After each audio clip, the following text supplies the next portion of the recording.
The afternoon of March 15th started like any other Tuesday in the household. Emma, an 8-year-old with strawberry pigtails and an infectious laugh, was excitedly talking about the school dance recital she was performing in that evening. She wore her favorite pink ballet flats and had already practiced her routine 17 times that day, according to her mother's count. Her father, David, had promised to leave work early to attend the performance. Emma was thrilled. She'd been dreaming about this moment for months. At 3:47 p.m., everything changed forever. David was driving home from his accounting firm downtown. He was stuck in traffic on Highway 92, the same route he took every day. The news radio played softly in the background. Emma sat in the back seat, still practicing her dance moves despite being strapped into her booster seat. She hummed the tune, her small feet tapping against the seat.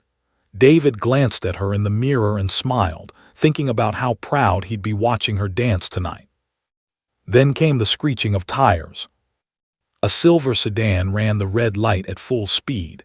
The driver, a 52-year-old man named Robert, had consumed 6 beers at a local bar before getting behind the wheel. He was doing 68 miles per hour in a 35-mile-per-hour zone.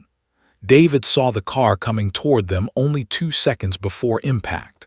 There was no time to swerve, no time to react, no time to protect his daughter. The collision was catastrophic. The family's Odyssey was hit on the driver's side with tremendous force. The vehicle flipped twice, metal screaming as it twisted and crumpled. Glass exploded into glittering shards. The sound was deafening, a symphony of destruction that seemed to last both seconds and eternities simultaneously. When everything stopped moving, there was silence. Then came the sirens. David suffered a fractured collarbone and lacerations across his face and arms. Emma's mother, Susan, who had been in the passenger seat, broke 3 ribs and her right leg. But Emma's injuries were far more severe. The impact on her side caused massive trauma to her spinal cord at the L4-L5 vertebrae. By the time the ambulance arrived, she was unconscious, her small body limp and unresponsive. The emergency room at Mary's hospital became the center of the family's world. For 6 hours, surgeons worked desperately to stabilize Emma's spinal cord. Her parents sat in the waiting room, covered in their own blood, unable to do anything but pray. The orthopedic surgeon emerged from the operating room with an expression that told them everything before he spoke a single word. "We've stabilized her," he said carefully, "but the damage to her spinal cord is severe. There's significant paralysis from the waist down. We're hopeful that rehabilitation and therapy might help, but I need to be honest with you. The chances of full recovery are extremely limited." Those words felt like a second collision, hitting just as hard as the drunk driver's vehicle. Emma woke up 3 days later in the pediatric intensive care unit. She was confused, disoriented, and heavily medicated. Tubes ran in and out of her small body. When she finally asked her mother why she couldn't feel her legs, Susan's heart shattered into a million pieces. How do you explain to an 8-year-old that their life will never be the same? How do you tell a child who loves dancing, running, and playing that those things might never happen again? The first weeks after Emma came home from the hospital were a nightmare of physical pain and emotional trauma. She underwent grueling physical therapy sessions 4 times a week. Therapists would stretch her paralyzed legs while Emma screamed in pain and frustration. The girl who had once danced with effortless joy now sat in a wheelchair, watching other children play through the window of her home. 6 months turned into a year. Emma's body physically healed, no infections, no major complications, but her spirit withered. She stopped talking to her friends from school. When they visited, she barely acknowledged them. She stopped watching her favorite cartoons. She stopped reading the adventure books she used to love. She began spending entire days staring out her bedroom window at nothing in particular, her eyes hollow and distant. Her parents tried everything to help her. They hired a therapist, Dr. Michael, who came to the house twice a week.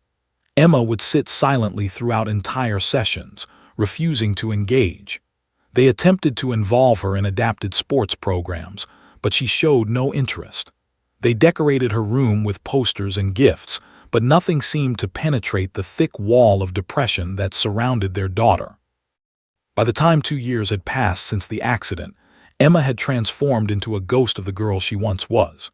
She was now 10 years old, but she seemed ancient, burdened by a weight that no child should ever carry. Her parents noticed that she had stopped making eye contact. Her voice, when she did speak, came out as barely a whisper. She had dark circles under her eyes from nights spent staring at the ceiling, unable to sleep, her mind tormented by what-ifs and bitter regrets. Susan found herself crying in the shower where Emma couldn't hear her. She would stand under the hot water for hours, shoulders shaking, wondering if her daughter would ever be happy again. David threw himself into work, partially to escape the suffocating sadness that filled their home. They tried antidepressants, which seemed to help a little, but not much. The medication seemed to just numb Emma further, turning her into an emotionless shell. Emma's school sent counselors to try to help with her reentry and emotional processing. Teachers reported that when she did attend school, which was rarely, she sat alone at lunch and refused to participate in class discussions. She had been skipped a grade before the accident, identified as gifted, a bright and curious child with endless potential. Now that potential felt like a cruel joke, a reminder of everything she'd lost. The worst part for Emma wasn't the physical limitation. It wasn't the wheelchair or the adaptive bathroom equipment or the way strangers stared at her with pity. The worst part was the loss of identity. She wasn't a dancer anymore. She wasn't the girl who could climb trees or run relay races or do cartwheels at recess. She was just the paralyzed girl. That's how people saw her. That's what they whispered about. That's who she had become. At night, Emma would lie in bed and imagine what her life would have been like if that drunk driver had taken a different route.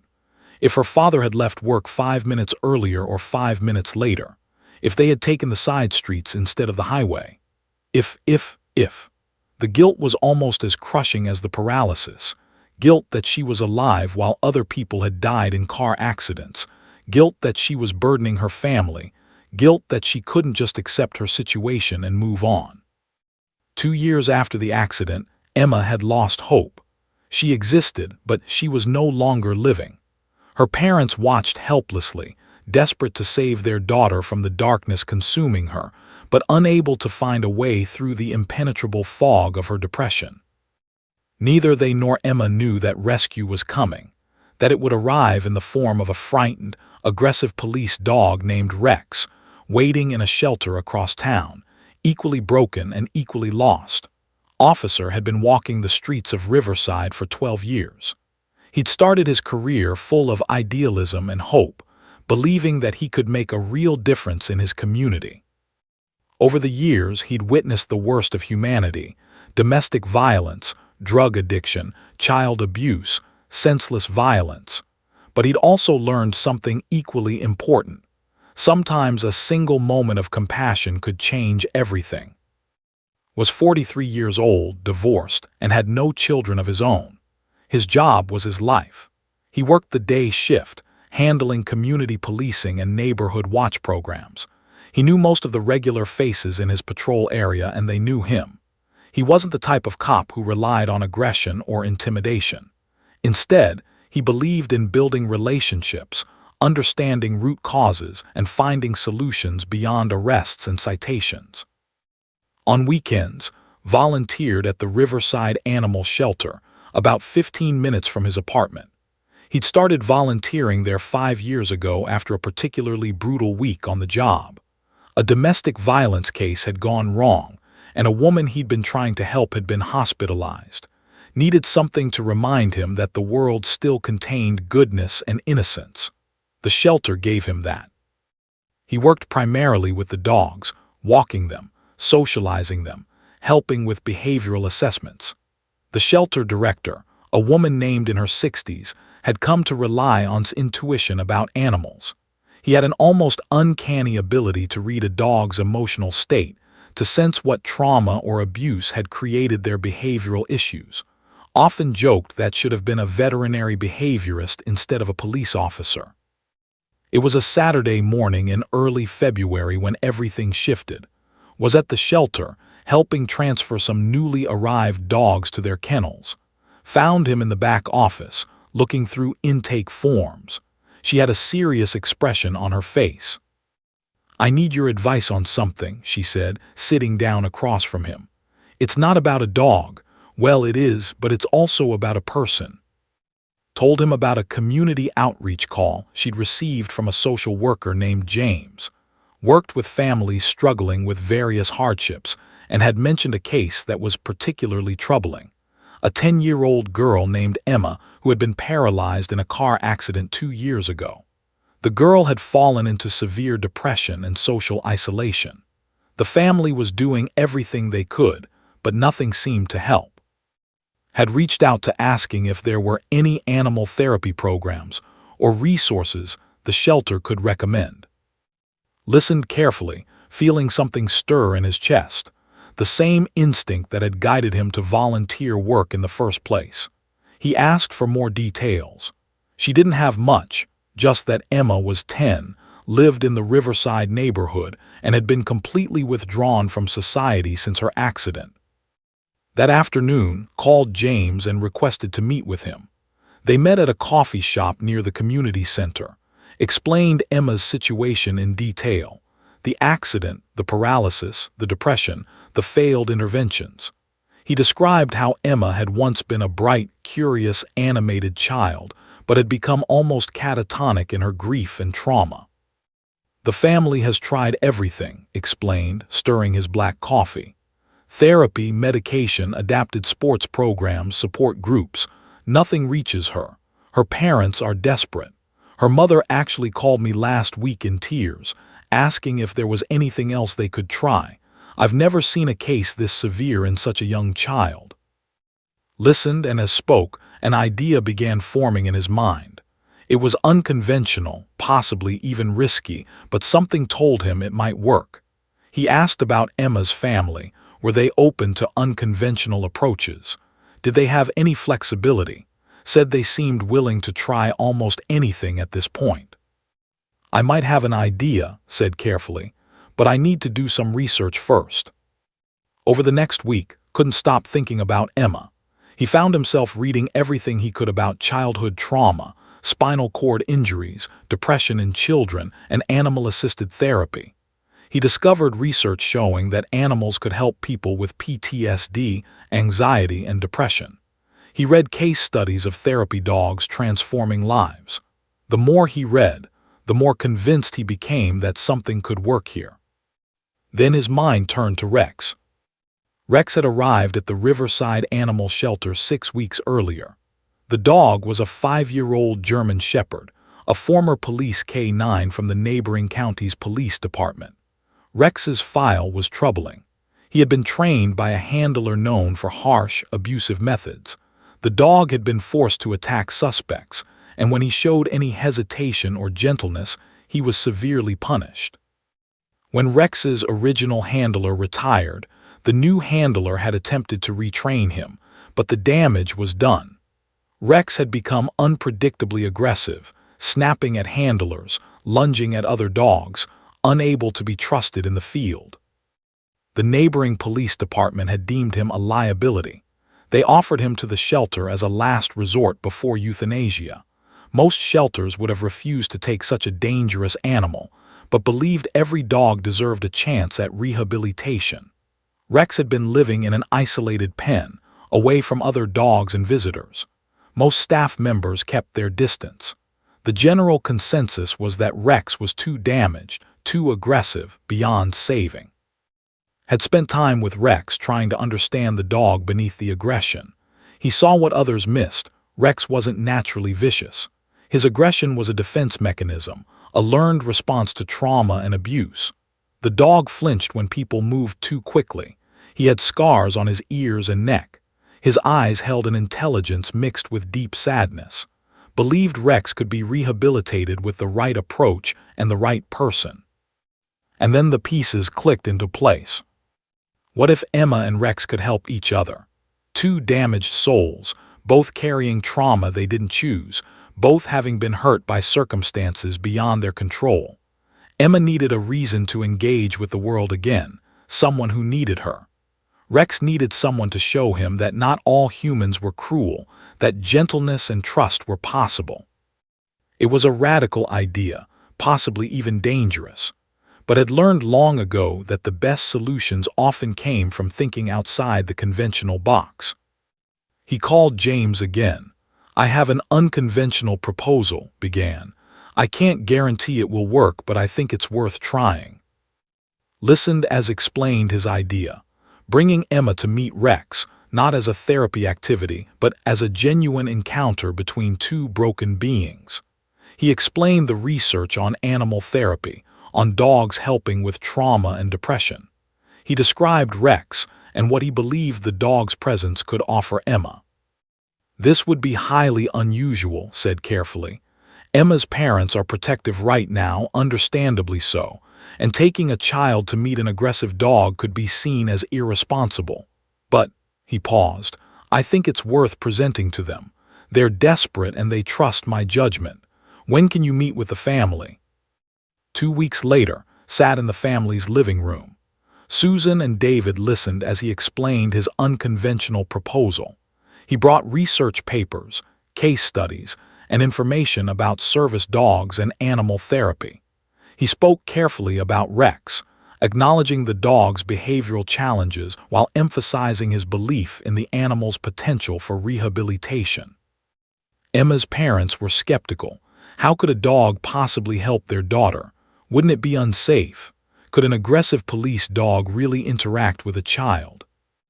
"I understand your concerns," said honestly, "but here's what I've learned in this job. Sometimes healing happens in the most unexpected ways. Emma has received conventional help for 2 years. Nothing has worked. What I'm proposing is that she might connect with another being who understands trauma and isolation the way she does. Not through words or therapy techniques, but through genuine understanding." After 2 hours of discussion, negotiation, and promises that would personally supervise every interaction, they agreed to a single visit. They were out of options. They were willing to try anything. Left their house knowing he just embarked on something extraordinary, something that could either transform 2 broken lives or become a spectacular failure. There was no middle ground. As he drove to the shelter to tell the news, his hands trembled slightly on the steering wheel. He was about to bring together 2 souls that the world had written off as lost causes. He just had to hope that he was right about what could happen when broken things found each other. The morning of the visit arrived with gray skies and a cold wind that seemed to carry the weight of something significant. Emma woke up at 6:47 a.m., earlier than she had in months. Her mother had told her about the shelter visit the night before, mentioning casually that they'd be going to see some animals. Emma hadn't responded much, but something in her had stirred, a tiny spark of curiosity, barely noticeable but present nonetheless. She dressed in her favorite purple hoodie, the one her grandmother had given her before the accident. It was still a size too big, which made Emma feel small and lost inside it. She looked at herself in the mirror, barely recognizing the pale, thin girl staring back. When had she become so fragile? Her strawberry hair hung limp and uncombed. Dark circles shadowed her eyes. She looked like a ghost of herself. "Are you ready, sweetheart?" her mother asked gently, wheeling a fresh wheelchair into Emma's room. This one was newer, equipped with better suspension for outdoor use. Emma had fought hard against needing a wheelchair, spending months hopping that one day she'd wake up and feel her legs again. Now, 2 years later, the chair had become simply part of her existence, neither good nor bad, just what it was. Emma nodded wordlessly and allowed her mother to help her from the bed into the chair. The transfer took several minutes. Emma's muscles had atrophied considerably over the years. Her father appeared in the doorway, his face set with determination mixed with uncertainty. "Ready for an adventure?" he asked, attempting cheerfulness that didn't quite land. Emma didn't respond. She stared straight ahead, her hands folded in her lap. The drive to Riverside Animal Shelter took 20 minutes. Emma gazed out the window as the city passed by, watching other children playing in parks, running along sidewalks, engaging in the simple physical freedoms she could no longer take for granted. Each glimpse felt like a knife, a reminder of everything she'd lost. She turned away from the window, unable to bear the sight anymore. Officer said there are lots of different animals there, her mother offered conversationally, trying to fill the heavy silence. Dogs, cats, birds, it should be interesting. Emma said nothing. Interesting was a word that no longer applied to her life. When they arrived at the shelter, Officer was waiting outside. He greeted them warmly, shaking hands with Emma's parents and offering a gentle smile to Emma, who didn't make eye contact. The shelter building was a long, single-story structure painted a cheerful yellow. The sound of barking echoed from inside. "Before we go in," Officer said, addressing the family but looking primarily at Emma, "I want to tell you about the dog you're going to meet. His name is Rex. He's a German Shepherd about 5 years old. He's had a difficult life. Before he came here, he was trained to be aggressive, to fight, to hurt. He was treated badly by the people who were supposed to take care of him." Emma glanced up at Officer for the first time, a flicker of something crossing her face. "Rex has been here for about 2 months," continued. "He's learning that not all humans are bad. He's learning to trust again. He's scared most of the time, even though he's big and looks tough. Inside, he's just a frightened animal trying to figure out if the world is safe." Emma's mother squeezed her daughter's shoulder. Emma's gaze returned to her lap. They entered the shelter, and immediately the sound of barking intensified.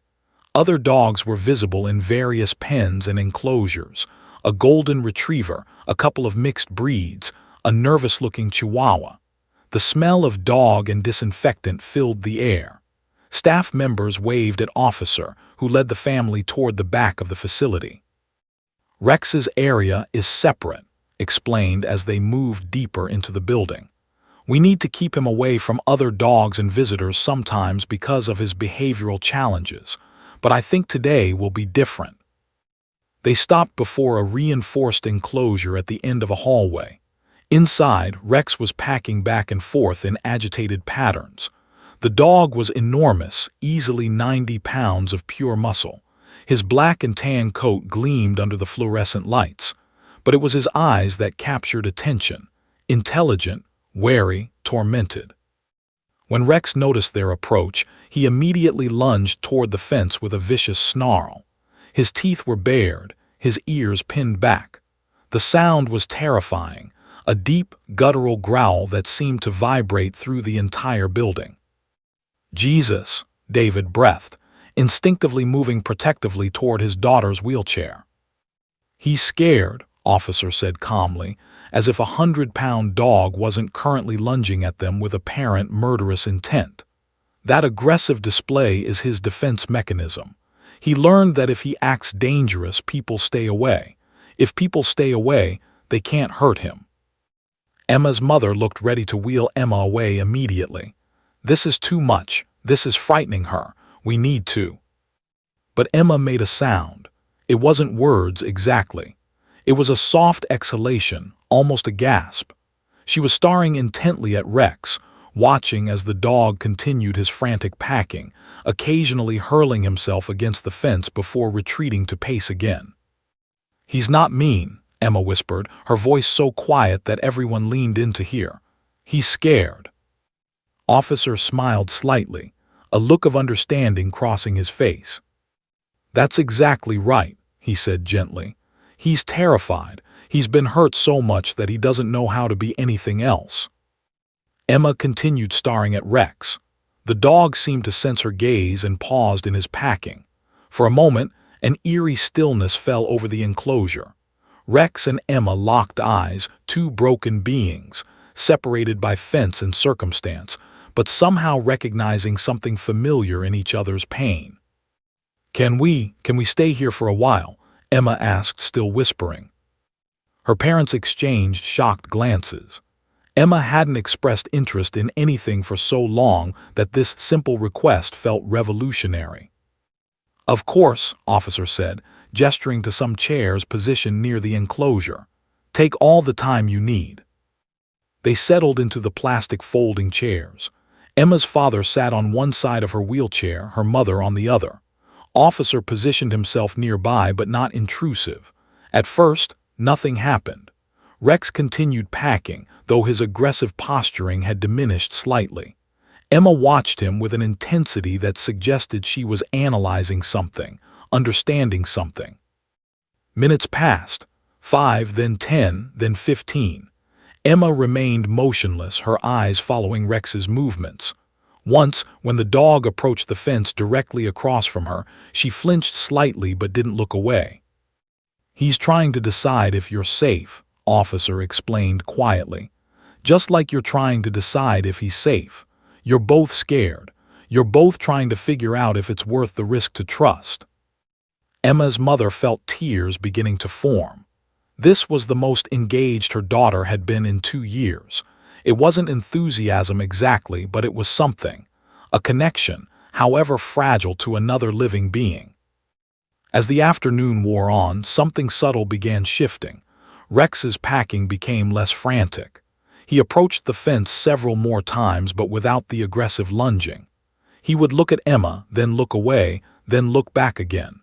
It was as if the dog was testing her, checking to see if she was still there, if she was still paying attention. "I think he's starting to trust you," Officer observed. Emma didn't respond, but her hands, which had been clenched in her lap the entire visit, began to relax very slightly. When it was time to leave, Emma didn't protest. But as they wheeled her toward the exit, she turned back to look at Rex one final time. The dog watched her go, something almost like longing crossing his face. "Can we come back?" Emma asked her parents, her voice still quiet but containing something new, a fragile thread of hope. Her parents looked at each other, barely believing their ears. "Yes," her father said firmly. "Yes, we can definitely come back."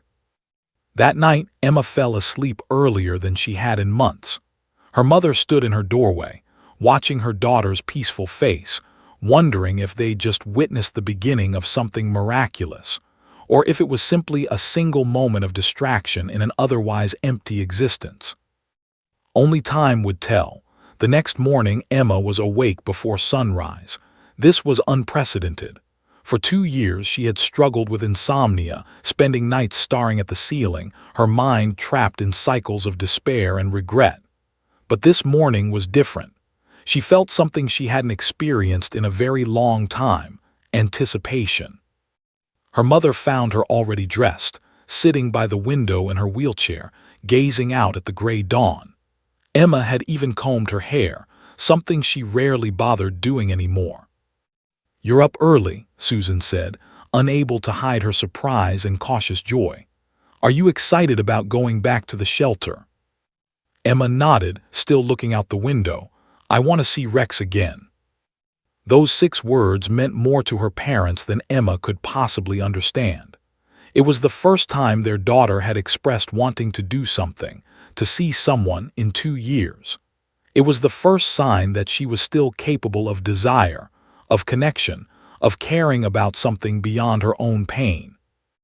Officer had called the night before, inviting them to return.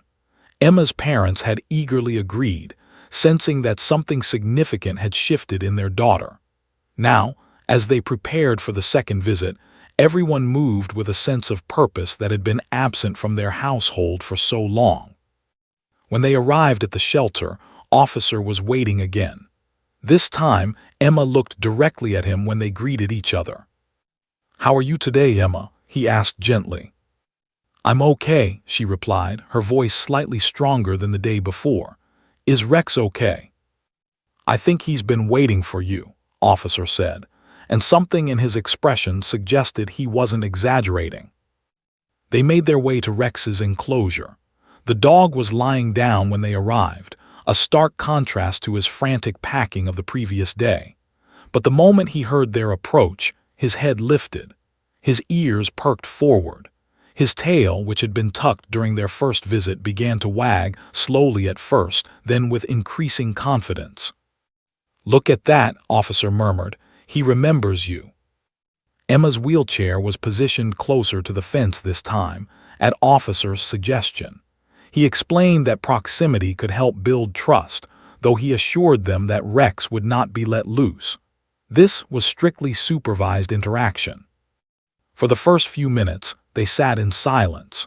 Rex approached the fence cautiously, moving in a way that suggested he was trying to appear non-threatening. He lowered his head, his body language completely transformed from the previous day's aggression.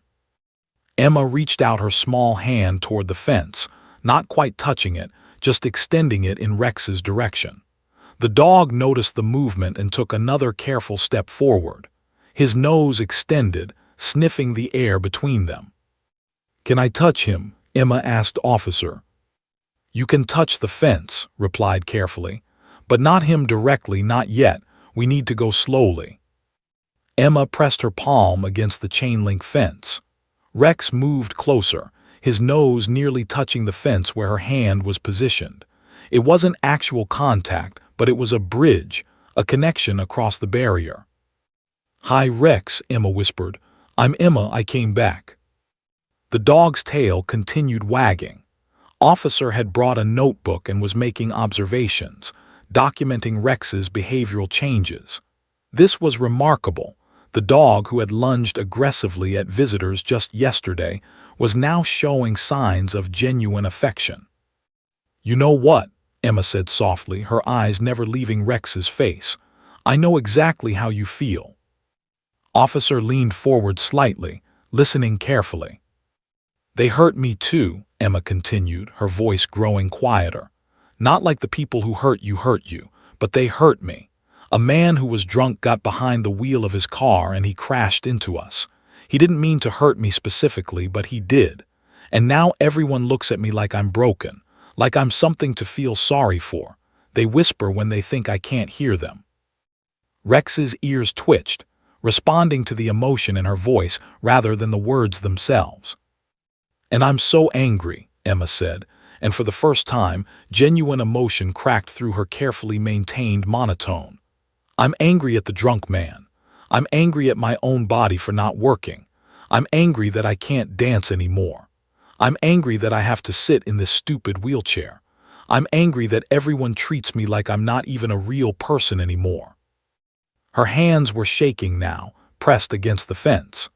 Officer remained perfectly still, understanding that this was a crucial moment. Emma was beginning to release emotions she'd been holding inside for 2 years. "But I don't think you're bad," Emma said to Rex, tears now streaming down her face. "I don't think you're dangerous or broken or something that should be locked away. I think you're just scared. I think you're just hurt. And I think maybe we're not so different." Rex whined softly, a sound of acknowledgement and understanding that seemed almost human in its empathy. The dog pressed his head against the fence, aligning his face with Emma's hand on the other side. It was as close to an embrace as their current circumstances allowed. Emma's mother was openly crying now, watching her daughter express emotion, real, raw, devastating emotion, for the first time since the accident. Her husband gripped her hand tightly. "Every day I think about how unfair it is," Emma continued, her words tumbling out now that the dam had broken. "Every single day I think about how my life should be different. I should be in dance class right now. I should be playing with my friends. I should be normal. But I'm not normal. I'm trapped. I'm trapped in this body, and I'm trapped in this wheelchair, and I'm trapped in this life I never asked for." She paused, taking a shaky breath. "But maybe if I'm trapped, I'm not trapped alone. Maybe you're trapped too, and we can be trapped together. Maybe that makes it less lonely." Officer was making notes, but his hands were trembling slightly. He'd worked with traumatized animals for years, but he'd never witnessed an interaction quite like this. Emma wasn't speaking to Rex as a pet. She was speaking to him as a fellow sufferer, a kindred spirit who understood loss and pain and the desperate need to be understood. Over the next hour, Emma talked to Rex about everything. She talked about her life before the accident, how she'd loved ballet and gymnastics, how she'd had best friends, how she'd felt like the world was full of infinite possibilities. She talked about the accident itself, describing the sound of the crash, the terror of waking up in the hospital, the moment she realized she couldn't feel her legs. She talked about the depression, about the dark nights when she'd wished she hadn't survived the crash. She talked about feeling like a burden on her family, about the guilt of surviving when other people had died in accidents. She talked about hating her parents sometimes, even though she knew that wasn't fair, because they couldn't fix her and she needed someone to blame. And through it all, Rex listened.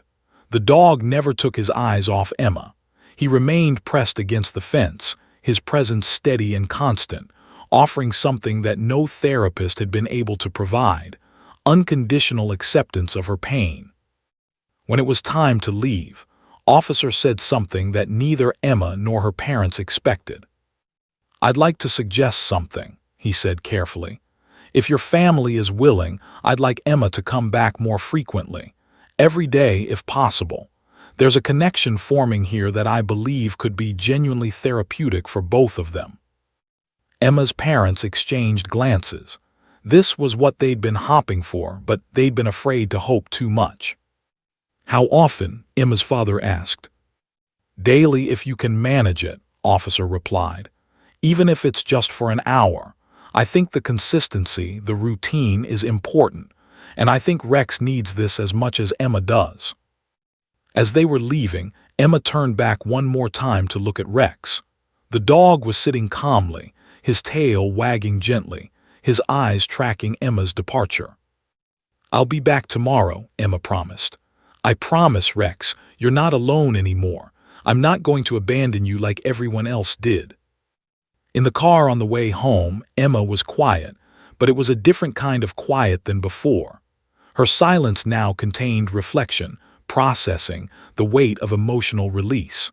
Her mother reached back and gently squeezed her daughter's hand. For the first time in 2 years, the household felt like it had been given a second chance. 3 weeks had passed since Emma's first visit to the shelter. In that time, a routine had been established.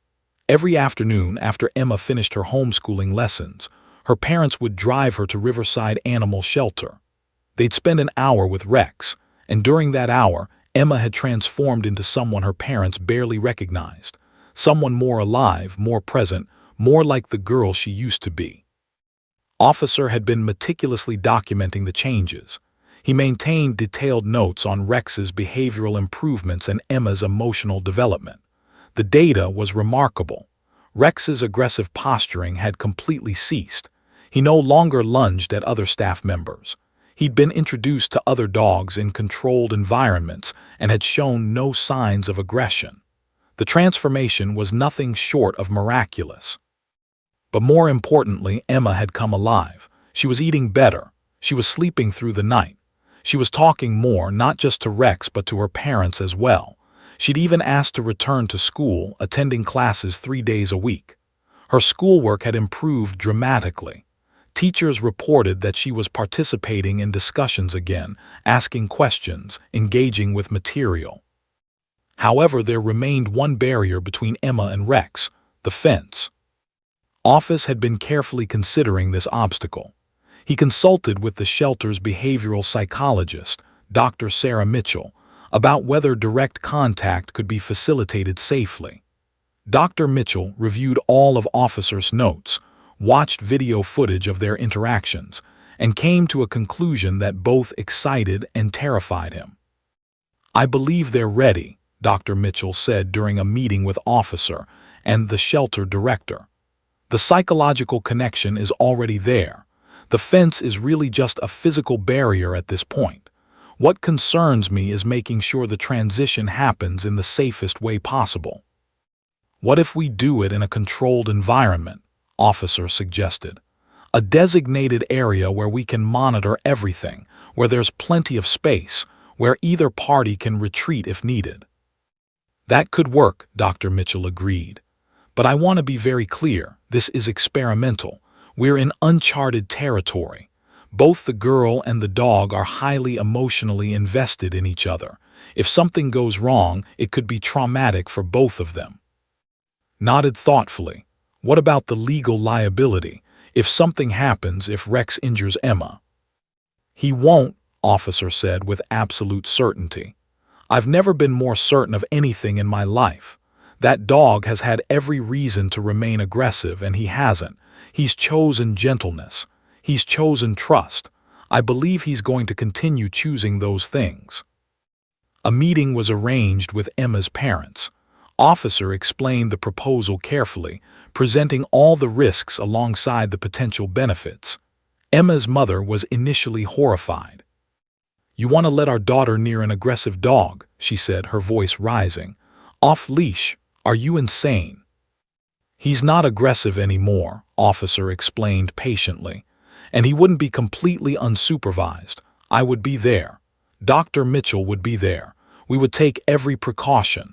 But I truly believe that direct contact is the next step in their healing." Emma's father asked the crucial question, "What does Emma want?" Officer smiled. "She's been asking about it since day one. Every session she asks if she can touch Rex, if she can hold him, if they can really be together." Emma's parents discussed it privately and ultimately decided to trust Officer's judgment. They'd seen the changes in their daughter. They'd watched her come back to life. If this was the next step, they were willing to support it. The day was set for Friday afternoon. The shelter would be closed to the public. Dr. Mitchell would be present, along with and several trained staff members. A large, enclosed room was prepared, the shelter's training and rehabilitation space. It was a 50 by 30-foot area with padded walls and a non-slip floor. Everything was designed to prevent injury if anything went wrong. Emma didn't know the full extent of the plan. Officer had simply told her that they were going to try something new today, something special. He could see the anticipation in her eyes as they arrived at the shelter. When Emma's wheelchair was rolled into the large training room, her breath caught. The space was enormous compared to the small area where she and Rex usually interacted. It felt full of possibility. "Today is going to be different," Officer explained. "Today, you and Rex are going to have the chance to really interact with each other. No fence between you, just the two of you. We'll be here if you need us, but this time is for you and Rex." Emma's hands trembled slightly. "Is he scared?" "He's nervous," Officer admitted, "but not scared. He's been waiting for this moment as much as you have." A door at the far end of the room opened, and Rex was led in by Dr. Mitchell, who held his leash loosely. The dog's body language was cautious, ears forward, tail at half-mast, his muscles tense with anticipation. "Go ahead," Officer said softly to Rex. "It's okay." Dr. Mitchell released the leash, and Rex took a few hesitant steps forward. Emma rolled her wheelchair slowly toward him. They met in the middle of the room, two broken beings finally face to face without any barrier between them. For a long moment, neither moved. Emma and Rex simply looked at each other.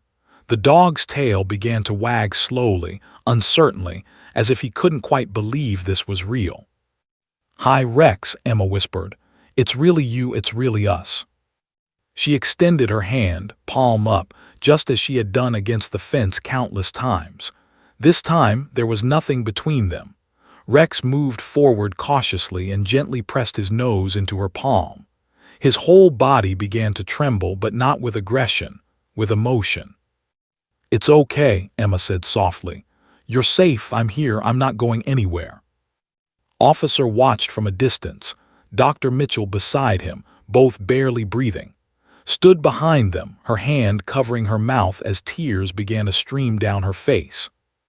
Slowly, Rex lowered himself onto the ground beside Emma's wheelchair. His massive head came to rest on her lap, and something inside the dog seemed to break open. His whole body shook with what could only be described as sobs. He wasn't making noise. Rex didn't whimper or cry out, but his entire being convulsed with the release of 2 years of trauma, fear, and the desperate need to be loved.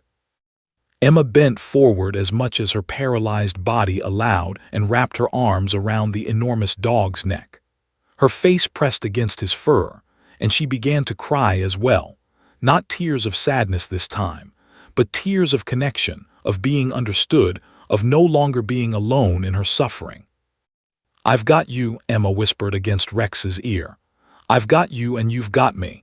We're not broken anymore. We're just healing. We're healing together."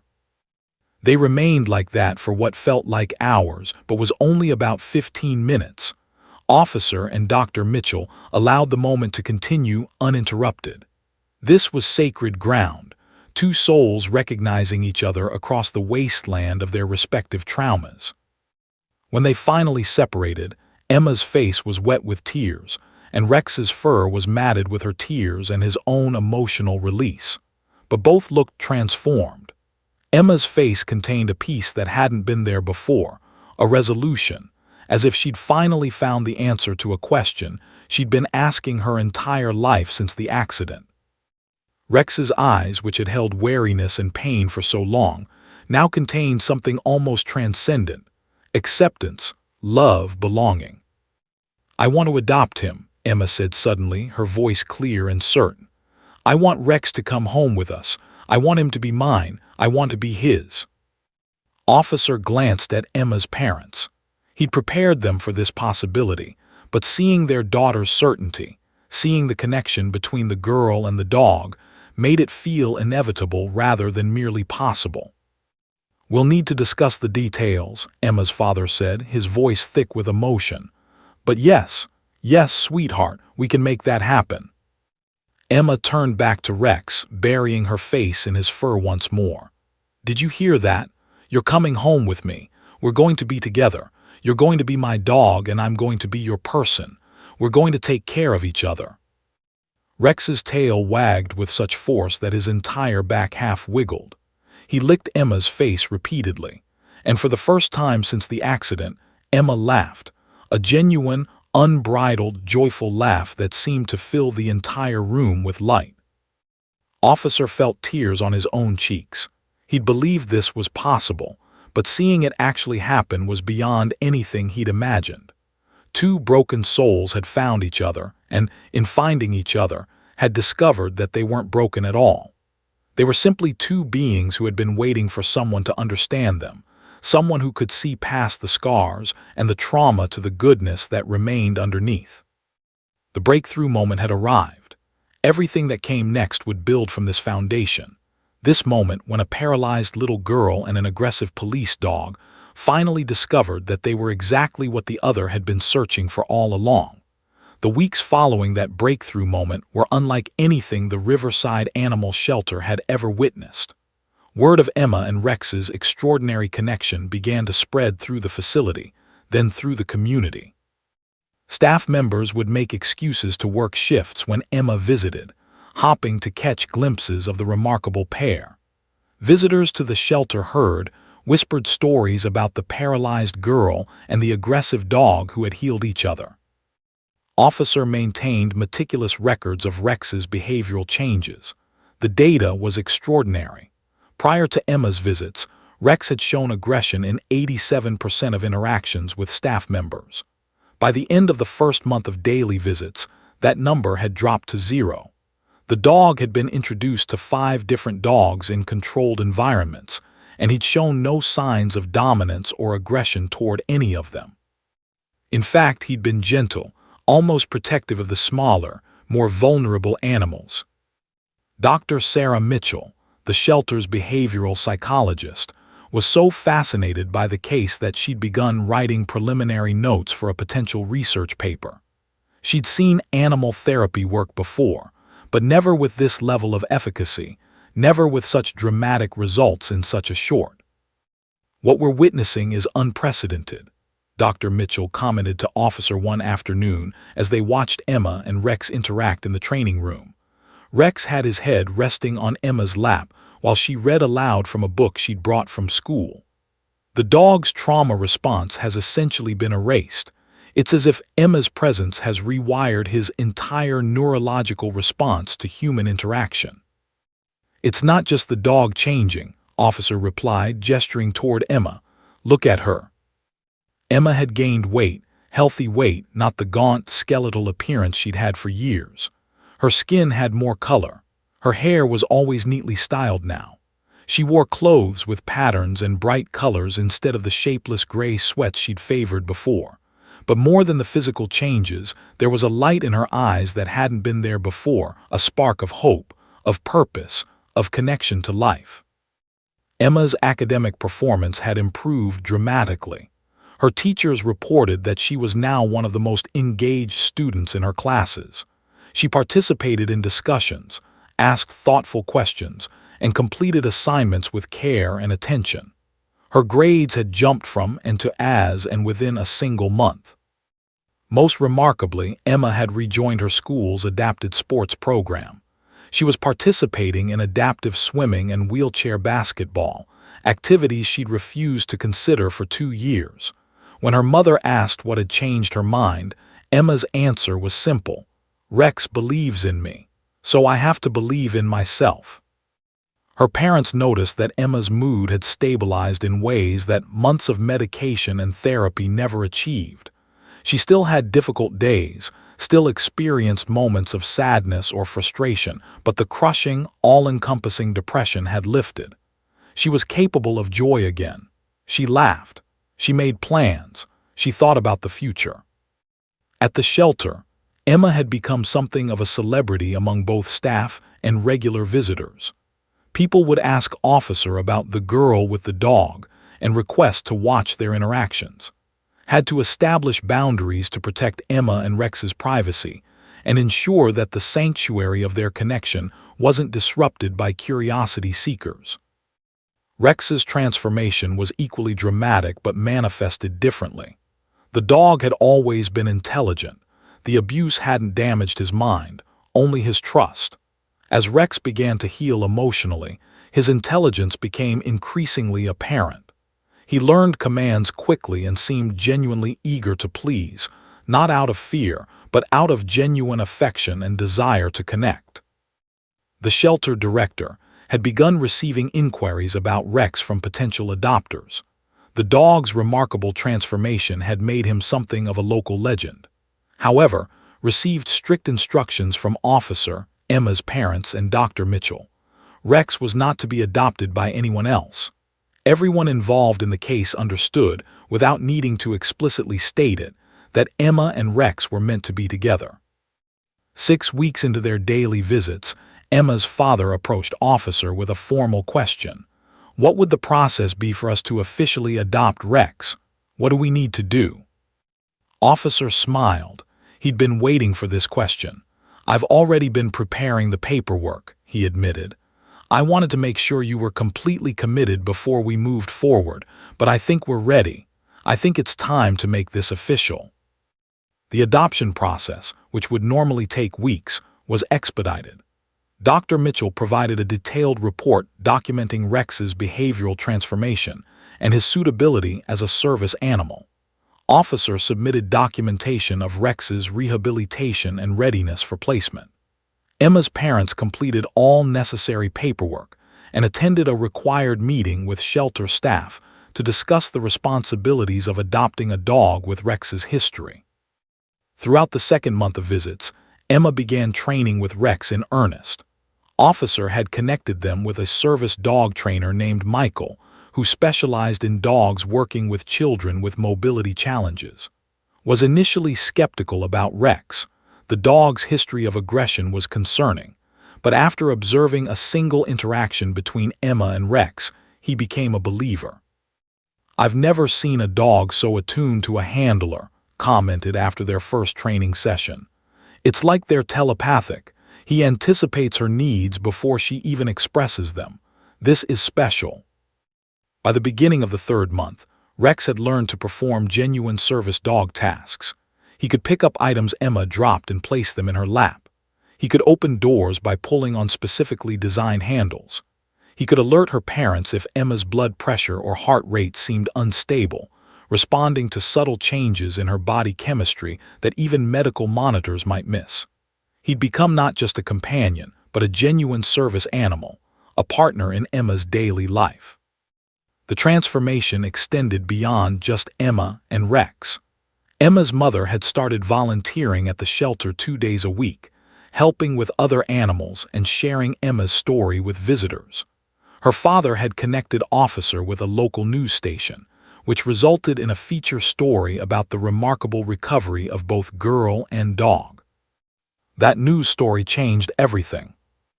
Within days of its broadcast, the shelter began receiving donations, not just money, but supplies, equipment, and offers of assistance. More importantly, the story inspired others. People began reaching out to the shelter asking about similar programs, wondering if animal therapy could help their own struggling children or traumatized pets. Found herself fielding calls from shelters across the state, all wanting to know how they could replicate what had happened with Emma and Rex. Officer found himself being interviewed by veterinary behaviorists and animal therapy specialists. He was invited to present his case study at a regional conference on animal-assisted therapy. What had started as an unconventional idea born from desperation had become a potential model for helping both traumatized animals and struggling children. By the end of the 12th week, on a sunny afternoon in late May, Emma and Rex's adoption was finalized. They stood in the shelter's office as handed Emma the official adoption papers. Emma's hands shook as she held the document. "You're officially his person now," said, smiling warmly, "and he's officially your dog." Emma looked down at Rex, who sat attentively beside her wheelchair. She reached down and stroked his head gently. "We did it, Rex," she whispered. "We're a family now. We're really, truly a family."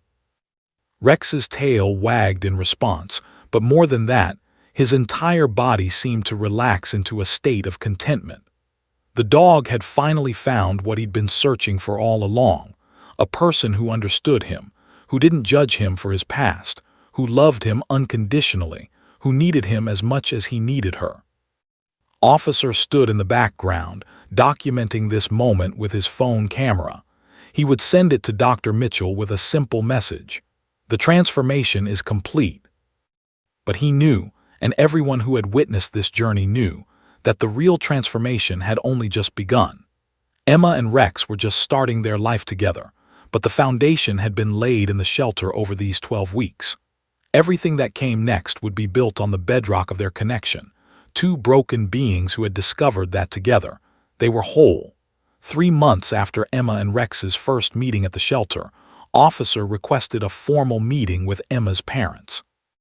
They sat in the family living room on a Tuesday evening in June, the golden light of late afternoon streaming through the windows. Emma had been sent to her room, though she'd protested loudly, sensing that something significant was about to happen. Officer arrived with a thick folder containing research papers, program documentation, case studies, and financial information. He set it on the coffee table in front of David and Susan, taking a deep breath before beginning. "Thank you for meeting with me," he started. "I know you're busy people, and I appreciate you making time for this conversation. What I'm about to propose will likely seem unconventional, but I want you to hear me out completely before you make any judgments." David leaned forward slightly, his expression serious. "You have our attention, officer." "Over the past 3 months, I've watched something extraordinary happen," began. "I've watched your daughter come back to life. I've watched a traumatized dog transform into a gentle, loving companion. But more than that, I've watched them help each other in ways that traditional therapy couldn't achieve. The question I've been asking myself is, how do we continue and deepen that healing? How do we formalize what's already happening between them?" He opened the folder and pulled out the first document, a detailed proposal for an adaptive animal therapy program. "What I want to propose is this. Rex doesn't just live with you as a pet. Rex becomes Emma's official service dog through a specialized program I've been developing with Dr. Sarah Mitchell from the shelter and Michael, the service dog trainer. Emma would continue her current training with Rex, but we would formalize it, making Rex a certified service animal specifically trained to assist children with spinal cord injuries." Susan's expression was uncertain. What would that entail exactly? "It means Rex would be trained to perform specific tasks that directly assist Emma," explained. "Some of these he's already learning: retrieving dropped items, opening doors, alerting to physical changes in her condition. But there's more. Service dogs can help with balance and mobility, can provide deep pressure therapy during moments of emotional distress, can interrupt negative thought patterns, and can provide genuine medical alerts if Emma's condition changes. He pulled out research papers, showing studies on service dogs for children with spinal injuries. The data was compelling. Children with service dogs showed improved physical health outcomes, better mental health, increased independence, and higher quality of life compared to similar children without service animals. The program would work like this, continued. Emma and Rex would continue daily training sessions at the shelter with Michael for 6 more months. During that time, Rex would be certified as a legitimate service dog. Then, once the certification is complete, you would have a dog who is not just a beloved pet, but a genuine working animal trained specifically to help Emma with her daily life. David scrolled through the documentation. What about the cost? Service dog training is expensive. Normally, yes, acknowledged. A fully trained service dog can cost $15,000 to $30,000.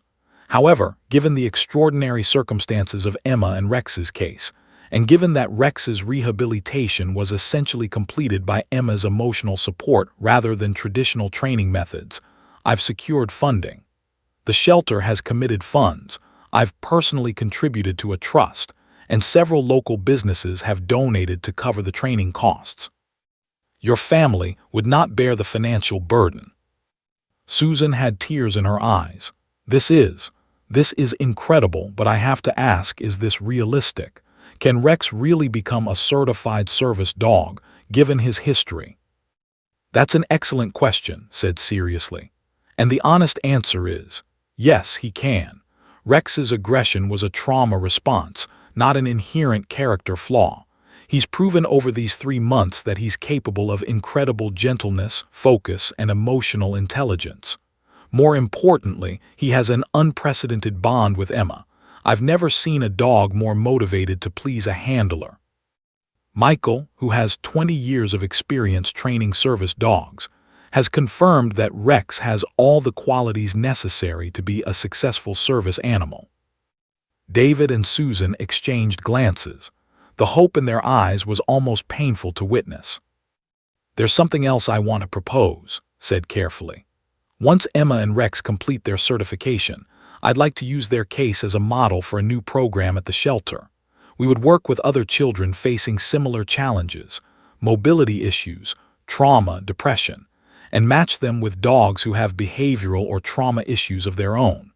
What we've learned from Emma and Rex is that sometimes the most powerful healing happens when 2 broken beings find each other.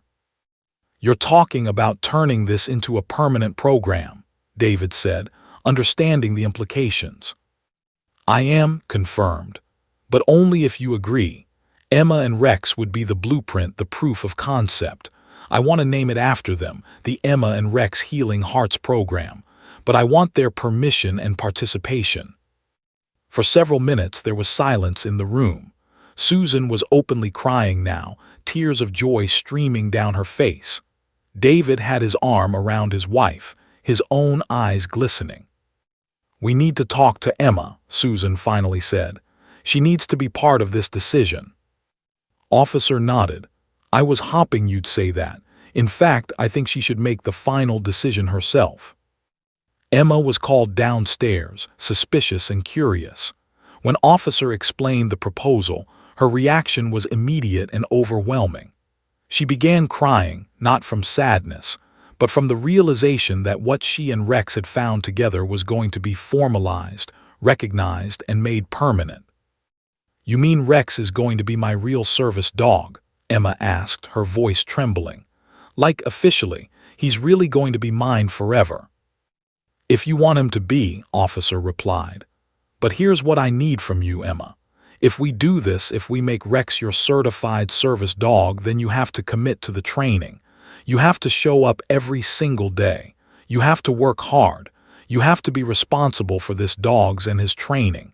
Can you do that? Emma didn't hesitate for a second. Yes, I can, I will, I promise. That night, after Officer left, the family sat together in the living room with Rex. Emma stroked the dog's head while her parents sat nearby. They talked about what this would mean, about the future that suddenly seemed full of possibility instead of limitation. "I want to write a letter," Emma said suddenly. "I want to write a letter to thank Officer and Dr. Mitchell and everyone at the shelter. I want to tell my story so that other kids like me know they're not alone." Her father smiled through his tears. "That's a beautiful idea, sweetheart." Over the next week, Emma worked on her letter. She described her accident, her depression, her despair. She described the moment she first saw Rex and recognized something of herself in him. She talked about how their connection had saved her life and how Rex's presence had transformed her from a girl who wanted to disappear into a girl who wanted to live. The letter was published in the local newspaper's human interest section. It went viral on social media. Within days, Officer was receiving messages from people across the country, parents of children with spinal injuries, people dealing with depression and trauma, animal behaviorists, and service dog trainers, all wanting to know more about Emma and Rex's story. What had started as a desperate attempt to connect two broken souls had become something far larger, a beacon of hope for countless people facing their own darkness. As June turned to July, Emma began her formal service dog training with Rex. Every day, she and her parents drove to the shelter. Michael worked with her on specific commands and tasks. Dr. Mitchell continued documenting the case for her research. Officers supervised and coordinated everything. But beyond the technical training, something else was happening. Emma was becoming an advocate. She started giving talks at local schools about her experience. She participated in interviews with news organizations. She inspired other children with disabilities to consider service dogs. She became living proof that trauma doesn't have to define your future, that sometimes the most powerful healing comes from unexpected connections. And Rex, once considered a liability and a candidate for euthanasia, had become a symbol of redemption and second chances. The dog who had learned only violence was now teaching gentleness. The dog who had known only pain was now providing comfort. As summer progressed, the proposal became reality. Emma and Rex's formal certification as a service dog team was scheduled for September. But everyone involved understood that the real work had already been done, not in any formal program or certification process, but in those quiet moments in the shelter when a paralyzed girl and a traumatized dog recognized each other's pain and chose together to heal. The morning of September 15th arrived with brilliant sunshine and perfect autumn weather. Emma woke early, her heart racing with anticipation. Today was the day she and Rex would officially receive their service dog certification. It felt momentous, like the culmination of an entire journey that had begun with a drunk driver and a traumatized dog in a shelter. Emma dressed carefully in the outfit her mother had helped her choose, a deep blue dress with a matching cardigan, her hair styled with care. She looked in the mirror and barely recognized herself. Gone was the hollow-eyed ghost of 2 years ago. In her place stood a confident 10-year-old girl with hope in her eyes and purpose in her expression. Rex seemed to sense the significance of the day. He was unusually calm and focused, his service vest perfectly fitted, his demeanor professional yet warm. The vest itself had taken on symbolic weight. It marked Rex not as an aggressive dog to be feared, but as a working animal to be respected and protected. The certification ceremony was held at the Riverside Convention Center, a venue large enough to accommodate the unexpected crowd that had assembled. What was supposed to be a simple administrative proceeding had transformed into something far more significant. News crews from 3 different stations had arrived. The local mayor had blocked time in his schedule to attend. More than 200 people, shelter staff, volunteers, supporters, and well-wishers, filled the venue. Officer stood backstage, his eyes glistening as he watched Emma and Rex prepare for their entrance. He'd never imagined, when he'd first proposed this unconventional idea, that it would lead to this moment. But looking at the crowd, seeing the hope and inspiration on people's faces, he understood that Emma and Rex's journey had become something larger than either of them individually. They'd become a symbol of what was possible when compassion met crisis, when broken things were given a second chance. Dr. Sarah Mitchell was there, holding her research documentation. Her preliminary findings on the Emma and Rex case had been accepted for presentation at 3 major veterinary and psychological conferences. She'd spent the past months documenting every detail of their journey, creating a framework that other shelters and programs were already beginning to implement. The Emma and Rex Healing Hearts program was no longer just a local initiative. It was becoming a national model. Michael, the service dog trainer, stood in the wings as well. He'd worked intensively with Emma and Rex over the past 4 months, and the results had exceeded even his considerable expectations. Rex had passed every certification test with flying colors. The dog had demonstrated perfect recall, consistent task performance, appropriate social behavior, and an almost supernatural ability to anticipate Emma's needs. When the announcer called Emma and Rex to take the stage, the crowd rose to their feet. There wasn't a dry eye in the venue as Emma wheeled herself onto the stage, her hand resting on Rex's head, the massive German shepherd walking with perfect precision beside her chair. The ceremony director, a woman named from the State Service Dog Certification Board, began reading from an official document.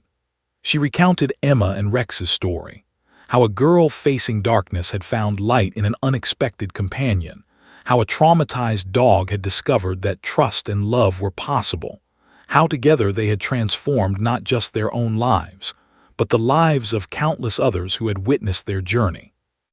Emma and Rex announced, "I hereby certify you as an official service dog team, qualified to assist with mobility challenges, emotional support, and medical alert functions.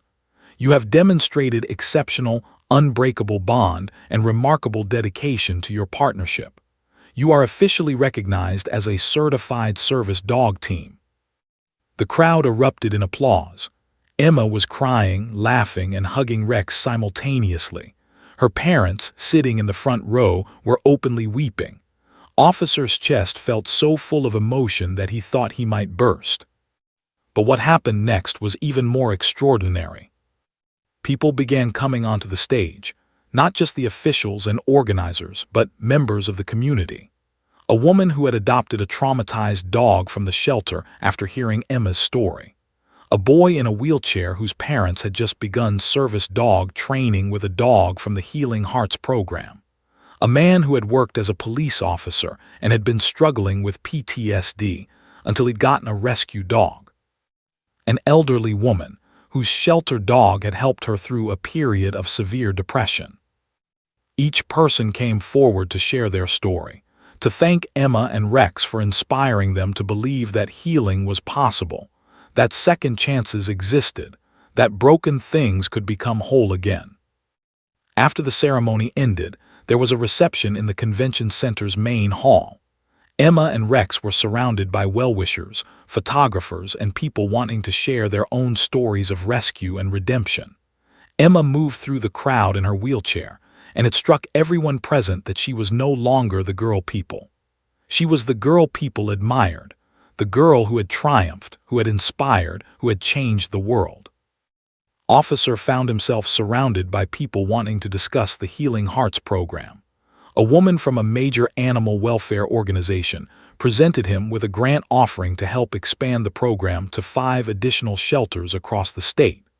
A documentary filmmaker asked if she could create a feature film about Emma and Rex's journey. A publishing company wanted to know if Emma's parents would be interested in a book deal. The offers kept coming, each one representing another opportunity to spread the message of hope that Emma and Rex embodied. Later that evening, after the official ceremony had concluded and the crowds had dispersed, the family took Rex home, but something had changed about the drive home. Emma looked out the window at the streets of Riverside, streets she'd traveled countless times in the past 2 years, but that now looked different.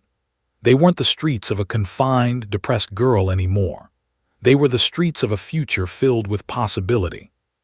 When they pulled into their driveway, neighbors emerged from their homes to greet them. Word had spread through the community about the certification ceremony.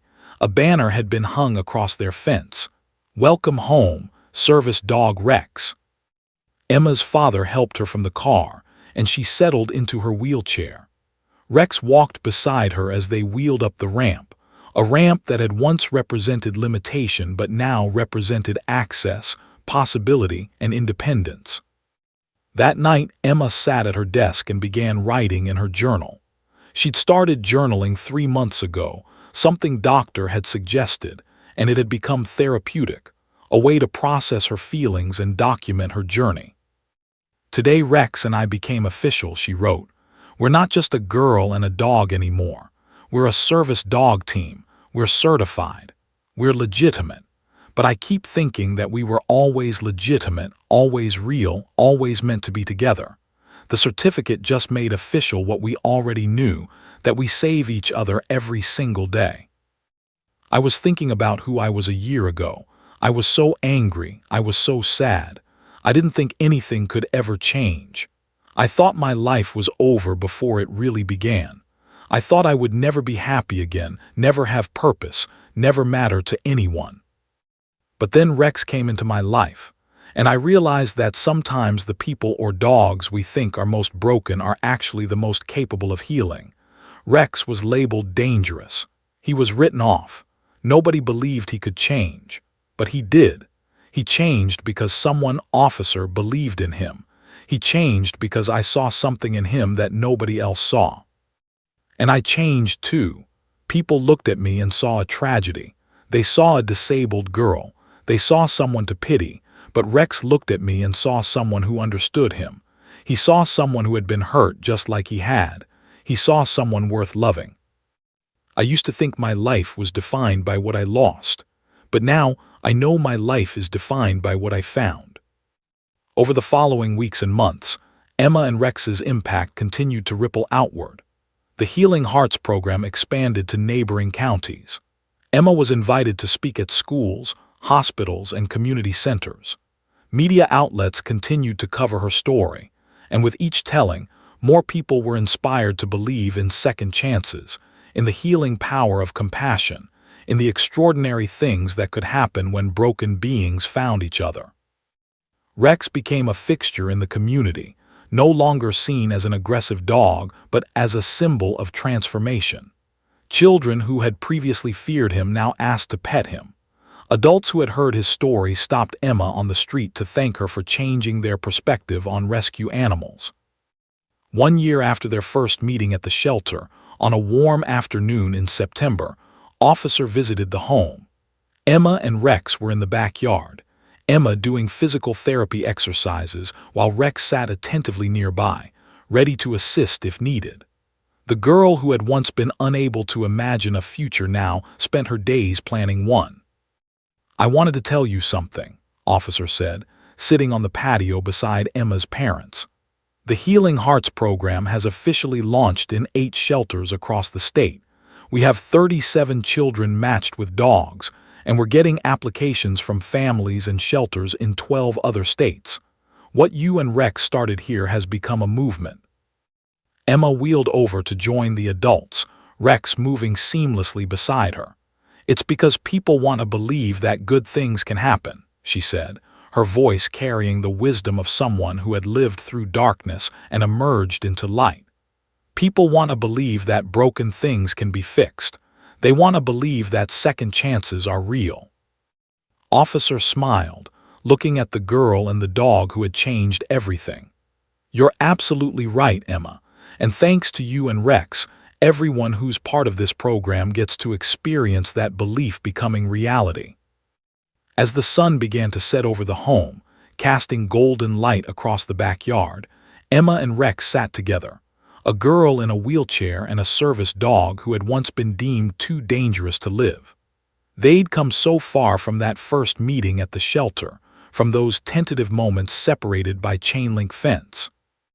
They were proof that healing was possible. They were proof that second chances existed. They were proof that sometimes the most powerful rescues happen when two broken beings find each other and discover that together they are whole. And their story was far from over. It was, in many ways, just beginning. Retry can make mistakes. Please double-check responses.